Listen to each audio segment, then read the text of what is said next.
우리 사도신경으로 신앙 고백하심으로 10월 21일 수요일 새벽 기도회를 시작하도록 하겠습니다. 전능하사 천지를 만드신 하나님 아버지를 내가 믿사오며 그 외아들 우리 주 예수 그리스도를 믿사오니 이는 성령으로 잉태하사 동정녀 마리아에게 나시고 본디오 빌라도에게 고난을 받으사 십자가에 못 박혀 죽으시고 장사한 지 사흘 만에 죽은 자 가운데서 다시 살아나시며 하늘에 오르사 전능하신 하나님 우편에 앉아 계시다가 저리로서 산자와 죽은 자를 심판하러 오시리라. 성령을 믿사오며 거룩한 공회와 성도가 서로 교통하는 것과 죄를 사하여 주시는 것과 몸이 다시 사는 것과 영원히 사는 것을 믿사옵나이다. 아멘. 우리 찬송가 546장 주님 약속하신 말씀 위에서 우리 같이 찬양하도록 하겠습니다. 찬송가 546장, 이전 통일 찬송가는 399장 찬송입니다.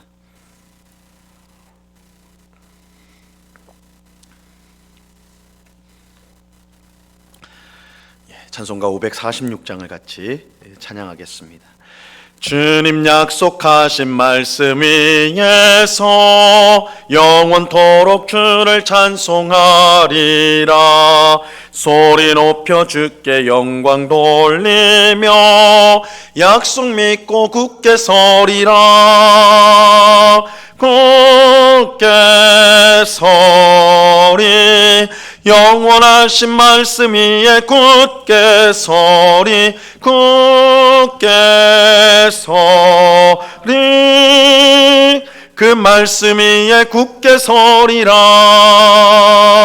주님 약속하신 말씀 위에서 세상 염려 내게 엄습할 때에 용감하게 힘써 싸워 이기며 약속 믿고 굳게 서리라. 굳게 서리 영원하신 말씀 위에 굳게 서리 굳게 서리 그 말씀 위에 굳게 서리라. 주님 약속하신 말씀 위에서 영원하신 주의 사랑이 밉고 성령으로 힘써 싸워 이기며 약속 믿고 굳게 서리라. 굳게 서리 영원하신 말씀 위에 굳게 서리 굳게 서리 그 말씀 위에 굳게 서리라.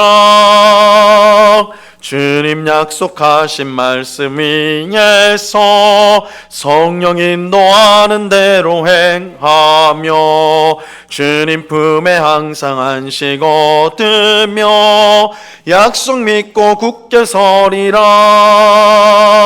굳게 서리 영원하신 말씀 위에 굳게 서리 굳게 서리 그 말씀 위에 굳게 서리라. 아멘. 같이 기도하겠습니다. 참 좋으신 아버지 하나님, 오늘도 저희들을 단잠에서 깨워주시고 귀하고 복된 기도의 자리로 인도하여 주심을 참으로 감사합니다.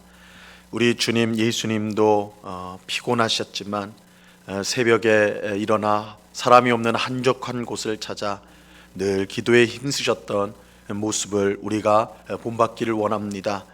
우리의 힘이 세상에 어떤 것에 있지 아니하고 예수님처럼 하나님이 우리의 힘인 줄로 믿습니다. 우리가 세상을 이기는 것은 오직 하나님을 믿는 믿음으로 우리가 세상을 이길 수 있는 줄로 알고, 오늘도 주님을 의지하며 또한 주님께 기도하며 하나님을 힘입어 우리에게 주어진 삶을 충성스럽게 살아가는 저희 모두가 될 수 있도록 도와 주시옵소서.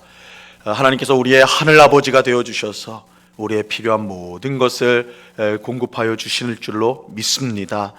일용할 양식을 우리에게 베푸셔서 오늘도 하나님으로 인하여 살게 하시는 줄로 우리가 믿고, 우리 마음속에 있는 모든 염려와 두려움들을 내려놓고 하나님의 은혜를 기대하며 그것을 소망하며 살아가는 저희 모두가 될 수 있도록 꼭 붙잡아 주시옵소서. 성령으로 충만하게 하옵소서. 그래서 우리의 생각, 우리의 말, 우리의 행실을 성령 하나님께서 다스려 주셔서 우리의 삶 가운데 하나님을 기쁘시게 하는 성령의 열매를 풍성히 맺는 저희의 삶이 될 수 있도록 은혜 내리워 주시옵소서. 이 시간 주의 말씀을 듣고자 합니다. 성령 하나님께서 밝히 조명하여 주셔서 주의 말씀의 뜻을 잘 깨닫게 하옵시고, 이 말씀을 오늘 어떻게 순종해야 될까 깨닫고 생각하는, 그래서 정말 하나님을 기쁘시게 하는 저희 모두가 될 수 있도록 주님 주장하여 주시옵소서. 귀한 은혜 베풀어 주실 주님께 감사와 찬양을 올려드리오며 예수 그리스도 이름으로 기도드리옵나이다. 아멘. 우리 하나님 말씀을 다 같이 봅니다. 누가복음 5장 1절로 7절까지 말씀을 우리가 다 같이 보도록 하겠습니다. 누가복음 5장 1절로 7절까지의 말씀입니다.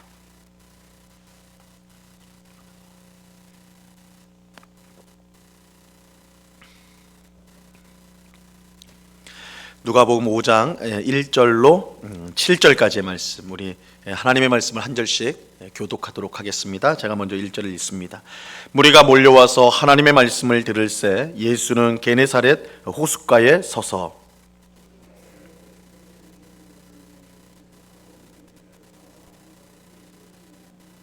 예수께서 한 배에 오르시니 그 배는 시몬의 배라. 육지에서 조금 떼기를 청하시고 앉으사 배에서 무리를 가르치시더니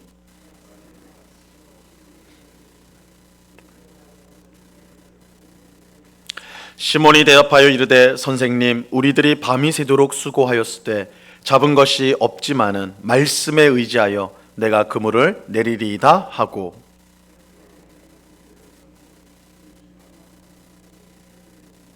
같이 읽습니다.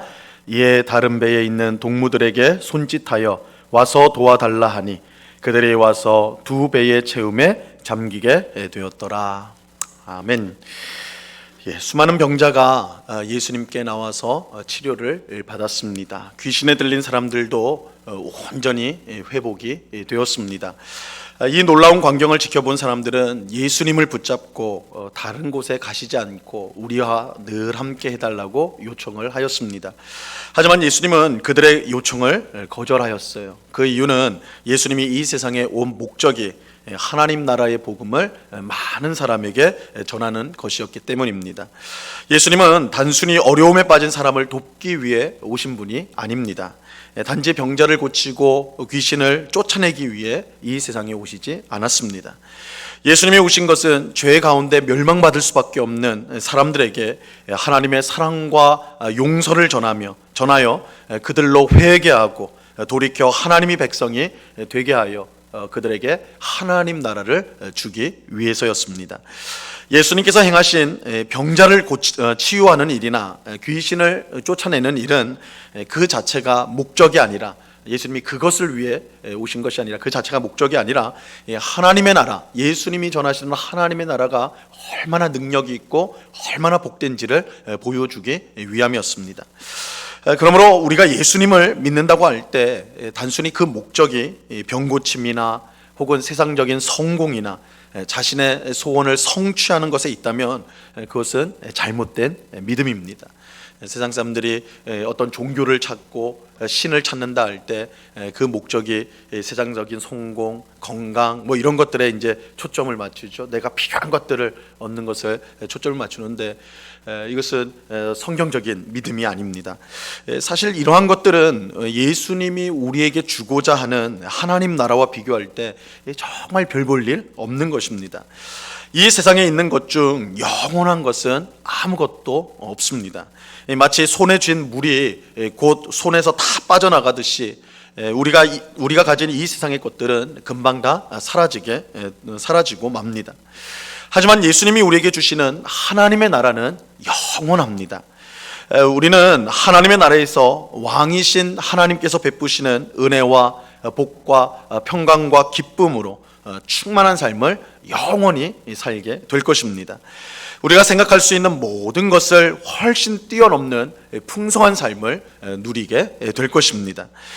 그러므로 이런 하나님 나라를 뒤로하고 세상의 것들을 욕심낸다면 그것은 참으로 어리석은 일일 수밖에 없는 것이죠. 오늘 우리가 읽은 말씀은 예수님이 베드로를 제자로 부르시는 내용입니다. 사실 우리는 앞선 4장에서 예수님이 베드로의 집에 가셔서 아픈 장모를 고치신 이야기를 살펴보았어요. 시몬의 집에 들어가서 장모를 고쳤다. 이 시몬은 베드로를 뜻한다고 그랬죠. 그런데 오늘 본문은 예수님이 마치 처음 베드로를 만난 것처럼 그렇게 말씀하고 있어요. 그러니까 이게 성경을 우리가 4장, 5장 이렇게 차례대로 읽으면 분명히 예수님은 먼저 베드로의 집에 들어가 가지고 그의 장모의 병을 고치고 5장에 와서 이제 베드로를 또 보시는데 다시 만나는 게 아니라 사실은 5장에서 처음 만나는 것처럼 그렇게 이제 보인다고요. 사실 오늘 본문에서 예수님이 베드로를 처음 만난 것은 맞습니다. 그러니까 이 4장의 내용은 시간 순서상으로 보면 오늘 이야기 이후의 사건이 되는 것이죠. 우리가 4장 다음에 5장이니까 예수님이 먼저 베드로의 집에 들어가셔서 장모를 고치고 그 다음에 베드로를 또 처음 만났다, 이렇게 이제 우리가 생각하는데 사실 시간 순서상으로는 이게 거꾸로가 되었다는 거예요. 이것은 복음서가 정확한 시간 순서보다 내용의 중요성을 따라서 기록되었다는 것을 보여주게 됩니다. 우리가 성경을 읽을 때 마태복음, 마가복음, 누가복음, 요한복음을 읽으면 시간 순서가 조금씩 어긋나는 게 있어요. 똑같은 이야기인데 이 앞뒤가 다른 것들이 보입니다. 그럴 때 이건 서로 틀린 거 아니냐, 이렇게 생각할 수 있지만 사실 이 시간, 오늘날 우리들은 이제 시간 순서를 굉장히 중요하게 여기지만 우리 당시 이제 성경을 기록할 당시 저자들은 시간의 중요성보다는 내용이 얼마나 내용의 중요성을 따라서 배열을 했다. 그래서 우리가 그것을 참고하고 성경을 봐야 합니다. 예수님께서 베드로를 처음 만난 것은 그가 밤새 물고기를 잡다가 아침이 되어 그물을 정리할 때였습니다. 이때 예수님은 자기에게 모여든 수많은 사람에게 하나님의 말씀을 전하고 있었어요. 오늘 본문 1, 2절을 보세요. 1절과 2절을 보시면요, 무리가 몰려와서 하나님의 말씀을 들을새 예수는 게네사렛 호숫가에 서서 호숫가에 배 두 척이 있는 것을 보시니 어부들은 배에서 나와서 그물을 씻는지라. 이때 예수님은 시몬의 배, 이 시몬은 베드로예요. 이 베드로의 배에 타시고는 육지에서 조금 떨어지도록 한 후에 배에 앉아서 사람들에게 말씀을 가르쳤습니다. 3절을 보시면 예수께서 한 배에 오르시니 그 배는 시몬의 배라 육지에서 조금 떼기를 청하시고 앉으사 배에서 무리를 가르치시더니. 사실 베드로의 입장에서는요, 이 일은 좀 황당한 일이에요. 이 밤새 물고기를 잡고 피곤한 몸으로 이제 그물을 정리하고 있었단 말이에요. 이제 빨리 그물 정리하고 집에 가서 자야 되겠다, 이러고 생각하고 있는데 느닷없이 예수님이 배에 타시고는 거기에 앉아서 사람들을 가르치고 있는 거예요. 수많은 사람들이 해변가에 있고 예수님은 배에 타가지고 거기에 앉아가지고 사람들에게 말씀을 가르쳤던 것입니다. 이 베드로는 뭐 할 수 없이 사람들과 함께 예수님의 말씀을 듣게 된 것이죠. 예수님 내리십시오, 저 집에 가야 됩니다, 이럴 상황이 아니었던 거예요. 수많은 사람들이 앞에 있고 예수님이 자기의 배에 타가지고 앉아서 말씀을 가르치니까 베드로가 이러지도 못하고 저러지도 못하고 하다가 이제 사람들과 같이 이제 예수님 말씀을 듣게 된 것이죠. 근데 예수님이 말씀을 마치시더니 갑자기 이제 베드로에게 이렇게 말씀하셨습니다. 4절을 보시면요, 말씀을 마치시고 시몬에게 이르시되 깊은 데로 가서 그물을 내려 고기를 잡으라. 피곤한 몸으로 배에 억지로 붙들려 말씀을 듣던 베드로에게 예수님은 참으로 당황스러운 말씀을 하셨어요. 깊은 데로 가서 그물을 내려 고기를 잡으라. 이 예수님의 말씀은 이치에 맞지가 않습니다. 사실 이 예수님 말씀은 이치에 맞지가 않아요. 일단 예수님의 직업이 무엇이었습니까? 예수님이 이전의 직업이 뭐였죠? 목수였어요, 목수. 그런데 지금 말하고 있는 그물을 내려서 고기를 잡으라고 말하고 있는 베드로는 어떤 직업이 무엇입니까? 전문 어부였어요. 아주 갈릴리 호수에서 잔뼈가 굵은 전문 어부가 베드로였어요.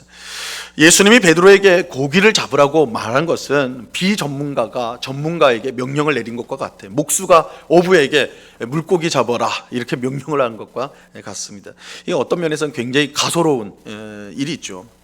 또 베드로가 사용했던 당시 그물, 지금 이제 그물을 정리하고 있었다고 그러니까 이 그물은요, 이 아마의 줄기로 이제 만든 것으로서 눈에 아주 잘 보이는 것이었다고 그래요. 눈에 잘 띄는 것. 그래서 그물을 낮에 사용하면 물고기가 그 그물이 너무 잘 보여가지고 다 피해 간다는 거예요.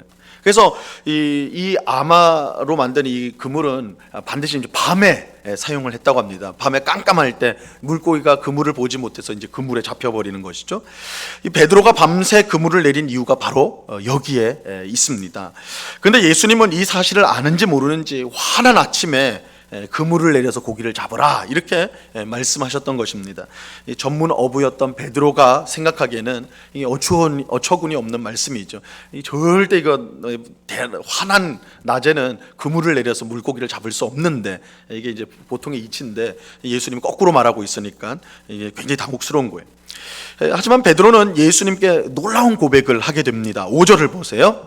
시몬이 대답하여 이르되 선생님, 우리들이 밤이 맞도록 수고하였으되 잡은 것이 없지만은 말씀에 의지하여 내가 그물을 내리리이다 하고. 사실 베드로는 밤새 그물을 내려서 물고기를 잡으려 했지만 소득이 없었어요. 물고기를 잡지 못했어요. 근데 상황이 이러한데 환한 아침에 그물을 내린다면 아예 잡지 못할 것이 뻔하였습니다.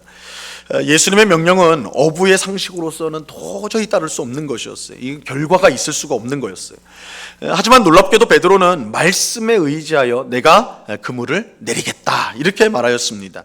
여기서 이 말씀에 의지한다는 것은 예수님이 전하신 하나님의 말씀을 의지한다는 거예요.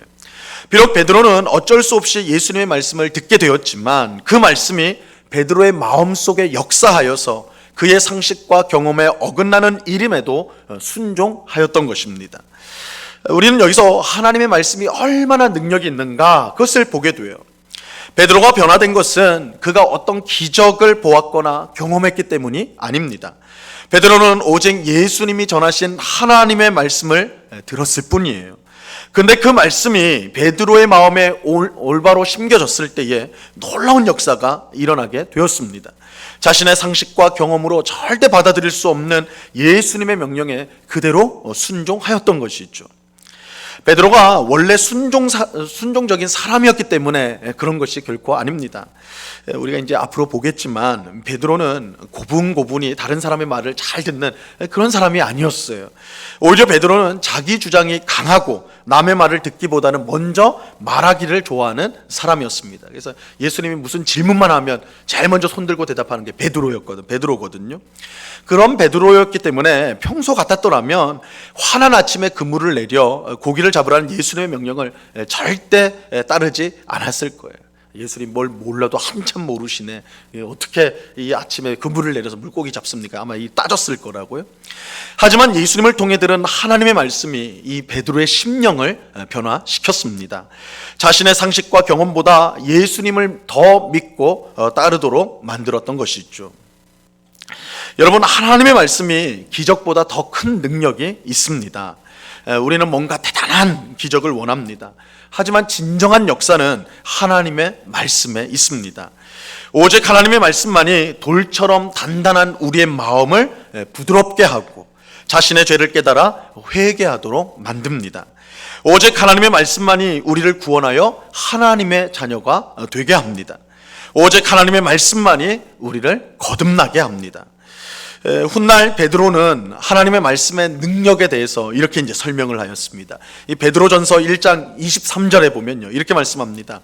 너희가 거듭난 것은 썩어질 씨로 된 것이 아니요 썩지 아니할 씨로 된 것이니 살아있고 항상 있는 하나님의 말씀으로 되었느니라. 우리를 거듭나게 하는 것, 사람을 완전히 새롭게 만드는 것, 그게 어디에 있느냐? 하나님의 말씀에 있다. 그 능력이 하나님 말씀에 있다. 이렇게 베드로가 고백하였어요. 예수님이 전한 하나님의 말씀이 베드로를 완전히 변화시켰습니다. 그래서 그는 도저히 불가능한 명령에 온전히 순종하였어요. 그리고 베드로의 순종의 결과는 너무나 놀라운 것이었습니다. 오늘 본문 6절과 7절입니다. 그렇게 하니 고기를 잡은 것이 심이 많아 그물이 찢어지는지라. 이에 다른 배에 있는 동무들에게 손짓하여 와서 도와달라 하니 그들이 와서 두 배의 채움에 잠기게 되었더라. 밤새 그물을 내려도 한 마리 잡지 못했는데 예수님의 말씀에 순종하여 그물을 내렸더니 그물이 찢어질 정도로 많은 고기를 잡게 되었습니다. 하나님의 말씀은 베드로의 심령만 변화시킨 것이 아니라 그의 상황 또한 변화시켰습니다. 이것은 하나님의 말씀이 참으로 능력 있음을 오늘 우리에게 보여주는 것입니다. 오늘 새벽에 기도하는 우리 또한 하나님의 말씀에 능력이 있음을 알고 항상 말씀에 귀를 기울이는, 또한 그 말씀에 순종하는 우리가 될 수 있기를 바랍니다. 하나님의 말씀을 사모함으로 늘 듣고 읽고 배움으로 그 능력의 말씀이 우리의 심령과 상황을 변화시키는 것, 그것을 경험하는 우리가 되길 바라요. 하나님의 말씀을 우리가 읽을 때 그 말씀이 우리 속에서 역사하여 가지고 우리 말씀이 우리 속에 바르게만 심겨지면 100배, 60배, 30배 열매를 맺는다 이렇게 했는데, 그 말씀에 우리가 순종할 때 우리 자신뿐만 아니라 우리의 상황도 변화시키는 그런 놀라운 하나님의 역사가 일어나게 되는 것입니다. 이 말씀의 능력이 오늘 새벽에 기도하는 우리 모두의 삶 가운데 충만히 임하기를 우리 주님의 이름으로 간절히 축원합니다. 기도하겠습니다. 하나님 아버지, 감사합니다. 예수님께서 베드로와 또한 그 주변의 많은 사람들에게 하나님의 말씀을 전하였습니다.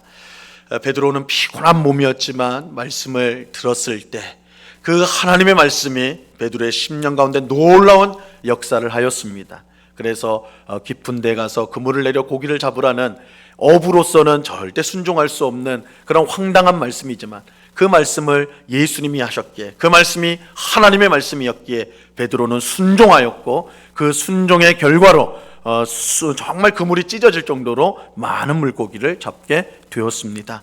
주님, 하나님의 말씀에는 능력이 있습니다. 돌처럼 단단한 우리의 마음도 하나님의 말씀이 임할 때 부드러워지고, 또한 악한 우리도 정말 하나님의 자녀로 거듭나고 변화되는 놀라운 역사가 하나님의 말씀에 있습니다. 우리가 이 사실을 꼭 기억하고 이 세상에서 우리가 가장 듣기를 사모하고 읽기를 사모해야 되는 것이 하나님의 말씀인 줄 알고 늘 하나님의 말씀, 성경 말씀에 귀를 기울이는 주의 백성들이 다 될 수 있도록 도와주시옵소서. 하나님의 말씀을 잘 들을 뿐만 아니라 베드로처럼 그 말씀에 순종하기를 원합니다. 나의 생각, 나의 경험을 앞세우지 않고 하나님이 말씀하셨다는 그 사실을 우리가 기억하고 그 말씀에 온전히 순종함으로 하나님의 말씀의 능력이 우리의 삶 가운데 드러나는 것을 경험하는 저희들이 다 될 수 있도록 주님 도와 주시옵소서. 아버지 하나님, 또한 이 시간에 또한 간절히 기도하옵기는 우리 성도들의 가정을 위해서 기도합니다. 무엇보다 우리 성도들의 가정이 믿음의 가정으로 든든히 세워지게 하여 주시옵소서. 믿지 않는 남편이, 믿지 않는 아내가, 믿지 않는 자녀와 믿지 않는 부모가 속히 주님 앞에 돌아와서 온 가족이 하나님을 예배하며 하나님을 섬기고 함께 기도하고 함께 하나님의 사랑을 나누는 그런 믿음의 가정으로 든든히 세워지게 하여 주시옵소서. 아버지 하나님, 사람들에게 말할 수 없는 그런 가정의 아픔을 가지고 기도하는 성도들이 있습니다. 불쌍히 여겨주시고 그 눈물을 닦아주시고, 아버지 하나님, 참으로 막막하고 어찌 이 일들이 해결되어야 될지 우리는 알 수 없으나 하나님은 우리의 가정 가운데 여전히 역사하시고 일하고 계심을 믿습니다. 하나님께서 돌같은 심령도 변화시키는 그 능력의 말씀을 우리 가정 가운데 베풀어 주셔서 정말 가정이 새로워지고 변화되어지는 귀한 역사가 임하게 하여 주시옵소서. 아버지 하나님, 특별히 우리 가정 예배를 우리가 잘 드리기를 소원하면서 그렇게 강조하고 있습니다. 우리 운곡교회 모든 성도들이 가정에서 가족들과 함께 가정 예배를 드리며, 특별히 코로나19 사태로 인하여서 우리가 외부로 잘 나가지 못하고 가정에서 많은 시간을 보내는데 가정 예배를 정착시킬 수 있는 가장 좋은 교회인 줄로 알고 정말 가정마다 하나님을 찬양하고 하나님의 말씀이 선포되어지는 가정마다 그런 역사가 일어나는 귀한 일들이 있을 수 있도록 주장하여 주시옵소서. 오늘도 귀하고 복된 날을 주시니 감사합니다. 오늘 저녁에는 수요 예배로 우리 하나님께 영광을 돌리고자 합니다. 예배가 우리의 기쁨이 되고 정말 사모함이 되도록 하나님, 이 하나님을 예배 가운데 만나는 것을 기쁨으로 여기는 주의 백성들이 다 될 수 있도록 주장하여 주시옵소서. 이 시간 여러 가지 간구의 제목들로 기도하는 주의 백성들, 그 기도에 우리 주님께서 들으시고 가장 복된 때에 가장 복된 것으로 주실 줄로 믿고 믿음으로 끝까지 간구하는 저희가 될 수 있도록 주님 도와 주시옵소서. 감사와 찬양을 주께 드리오며 예수 그리스도 이름으로 기도드리옵나이다. 아멘. 하늘에 계신 우리 아버지여, 이름이 거룩히 여김을 받으시오며 나라에 임하옵시며 뜻이 하늘에서 이룬 것 같이 땅에서도 이루어지이다. 오늘날 우리에게 일용할 양식을 주옵시고 우리가 우리에게 죄 지은 자를 사하여 준 것 같이 우리 죄를 사하여 주옵시고 우리를 시험에 들게 하지 마옵시고 다만 악에서 구하옵소서. 대개 나라와 권세와 영광이 아버지께 영원히 있사옵나이다. 아멘.